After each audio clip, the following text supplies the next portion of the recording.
క్రైస్తలాడ్ ఎడార్ల సెలయేర్లు జనవరి 29. దేవుడు ఆ పట్టణంలో ఉన్నాడు, దానికి చలనము లేదు. అరుణోదయమున దేవుడు దానికి సహాయం చేయుచున్నాడు. కీర్తన 46:5. దానికి చలనము లేదు. ఎంత ధన్యకరమైన మాట! ఈ లోకపు ఒడిదుడుకులు అన్నింటికీ అంత తేలికగా చలించిపోయే మనం మన ప్రశాంతతను ఏది భంగం చేయలేని స్థితికి చేరుకోగలమా? అవును, ఇది సంభవమే. ఈ సంగతి అపోస్తలుడైన పౌలుకు తెలుసు. యెరూషలేముకి వెళ్ళబోతున్నప్పుడు అక్కడ తన కోసం బంధకములు, శ్రమలు కాచుకొని ఉన్నాయని తెలిసినా ఈ విషయాలేవి నన్ను కదిలించవు అంటూ ధైర్యంగా చెప్పగలిగాడు. పౌలు జీవితంలోనూ అనుభవంలోనూ గతించిపోదగిన బలహీనతలన్నీ గతించిపోయినాయి.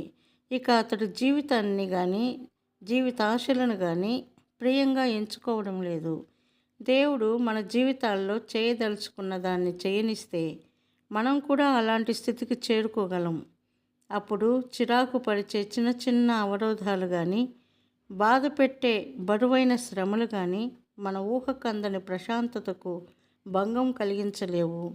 దేవుని మీద ఆనుకోవడం నేర్చుకున్న వాళ్ళకి బహుమానం ఇదే. జయించేవాడిని నా దేవుని మందిరములో మూలస్తంభముగా చేస్తాను. అతన్ని అక్కడి నుండి కదిలించడం ఎవరికీ సాధ్యం కాదు. దేవుని గుడిలో స్తంభంగా అచంచలంగా ఉండగలిగే ధన్యతను అందుకోవడం కోసం మనల్ని అక్కడికి తీసుకొచ్చేటప్పుడు కలిగే కుదుపులను భరించగలగాలి. దేవుడు ఒక రాజ్యంలో లేక నగరంలో ఉంటే అది సీయోను పర్వతంలాగా స్థిరంగా ఉంటుంది. అలాగే ఆయన ఒక హృదయంలో ఉంటే దానికి ఇరువైపుల నుండి ఆపదలు చుట్టుముట్టి సముద్రపు హోరులాగా ఘోష పెట్టినప్పటికీ ఆ హృదయంలో మాత్రం గొప్ప ప్రశాంతత నెలకొని ఉంటుంది. అలాంటి ప్రశాంతతను ప్రపంచంలోని ఏ శక్తి ఇవ్వలేదు, ఏ శక్తి లాగేసుకోలేదు. ప్రతి చిన్న ప్రమాదపు గాలి వీచినప్పుడు మనుషుల హృదయాలు ఆకులా వణికిపోతాయెందుకు? దేవుడు ఉండవలసిన వాళ్ళ హృదయాల్లో లోకం ఉన్నందువల్లనే కదా. దాన్ని తొలగించి దాని స్థానంలో దేవుణ్ణి ప్రతిష్ఠించడమే కదా కావలసింది.